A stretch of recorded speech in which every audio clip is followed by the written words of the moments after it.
In this thrilling discussion, we explore the precarious position of China and its potential implications for the global economy. As the Chinese government pushes its economy to the brink with a series of reckless policies, we delve into the risks this possesses for the world, particularly in terms of trade and geopolitical stability. With the Chinese Communist Party's focus shifting towards authoritarianism, the future of the country and its role on the world stage is in question. As we analyze the consequences of China's possible collapse, we'll also consider how the West's dependency on China may be affected and what opportunities might emerge in the aftermath. Get ready for a gripping journey into the heart of one of the most critical issues of our time. They print currency in order to put octane into any sort of economic activity so that the population is employed. It's not very efficient, but it gets growth.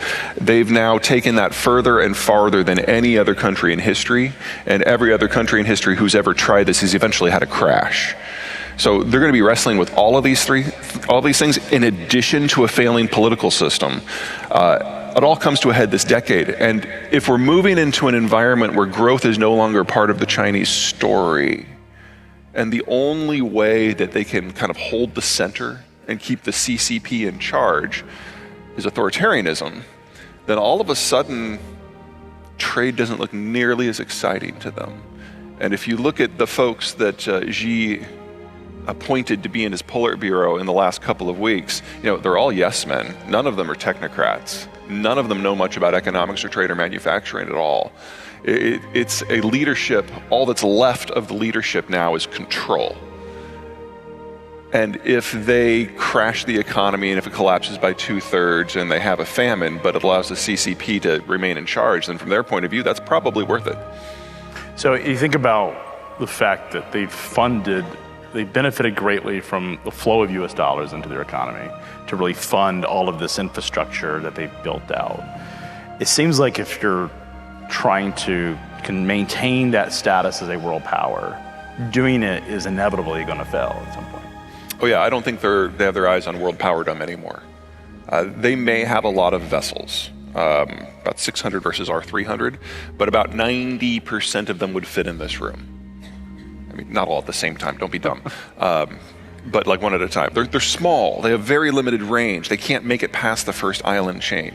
So in any sort of measuring contest where you're trying to evaluate how far they can really go, they can make it to central Vietnam. I'm sorry, the world power that is not.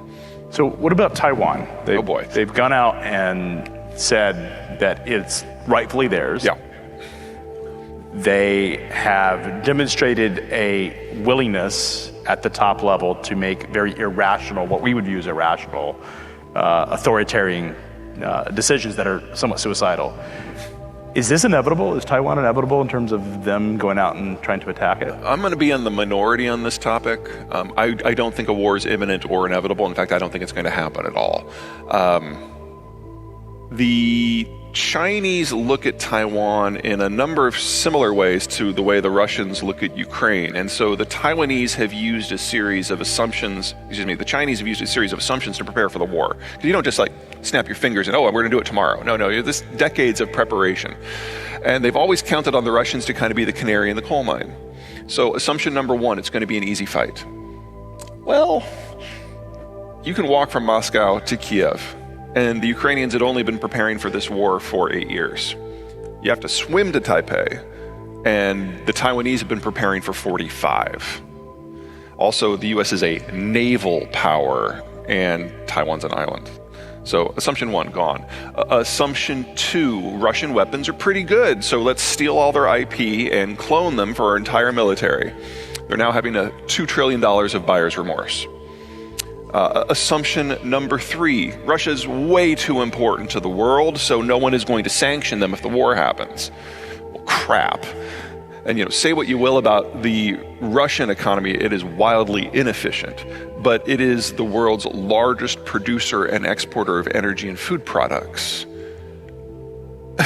It's China is the world's largest importer of both. You take the sanctions that are on Moscow and you put them on Beijing, you get a deindustrialization collapse complete with a famine that kills 500 million people in less than 18 months. I mean, there's no math here. But I think the thing that has really terrified them the most is the the boycotts. It's one thing when Brussels or Washington or Tokyo says that you can't do this, you can't do that.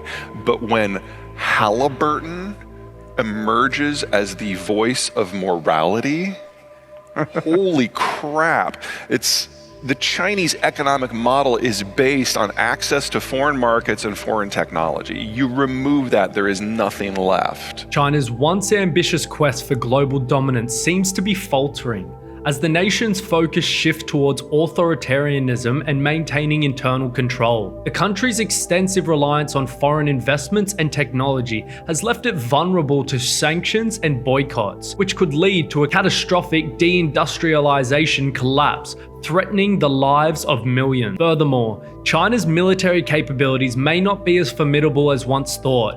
With limited range vessels that fall short of true global power status, the situation surrounding Taiwan, while tense, is not necessarily an inevitable path towards war, as China's assumptions about its ability to wage a successful conflict have been disproven by recent events in Russia and Ukraine. In an increasingly interconnected world, China's insular turn and potential collapse could significantly impact the West's dependency on its manufacturing and materials processing capabilities. This highlights the urgent need for global power to proactively rethink supply chain strategies and foster sustainable, equitable partnerships that ensure economic stability and progress for all. And so every assumption that they have made for 40 years has been proved wrong in the last 8 months. Now, normally, this is where the chairman would take all his smart people and put them in the back room with some beer and pizza and say, don't come out until I have a plan B. But as part of his purges, he has killed all those people. So there's no capacity left in the Chinese system to adapt to change, or in circumstance or otherwise. And so the only reason I can see that Xi might give the order and attempt a war anyway, even almost certainly knowing he would lose and it would be the end of China as a strategic power, like in a matter of days, because this is a naval fight. The only reason I can see is that if you have already lost all faith in your economic expansion, and you know that the lie that you've been feeding your people for the last several years is just that, there is something to be said for choosing the time and the place of a patriotic conflict so that you can write the narrative.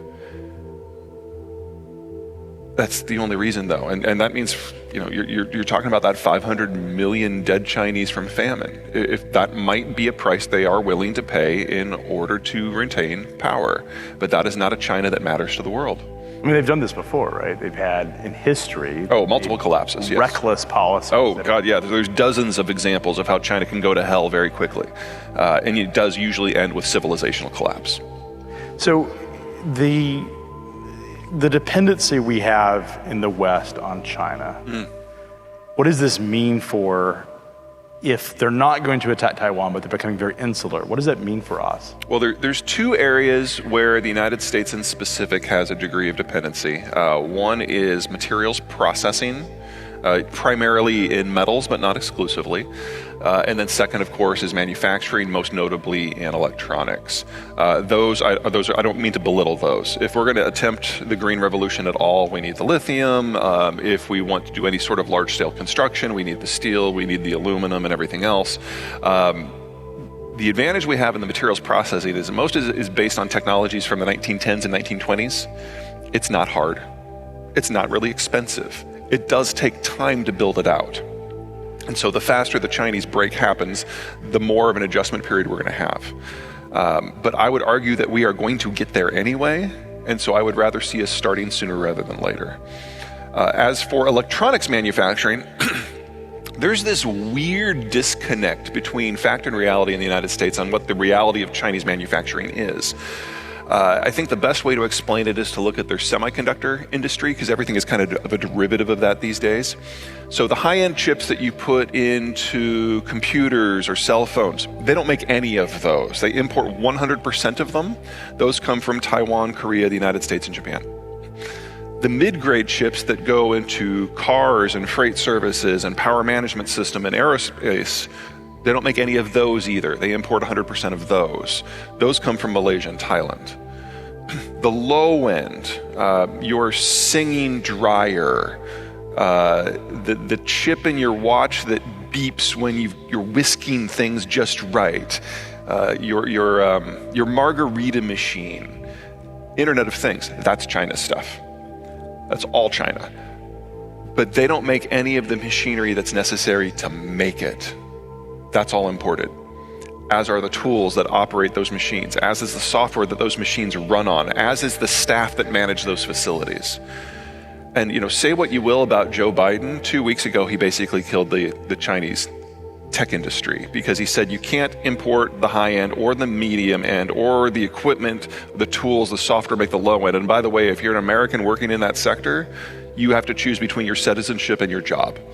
And within 24 hours, every American citizen in the industry was either transferred abroad or quit. It's over.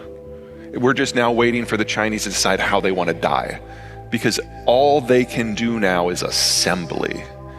And assembly is not hard. And since their population bomb is so far advanced, they're not even the low-cost location for that anymore.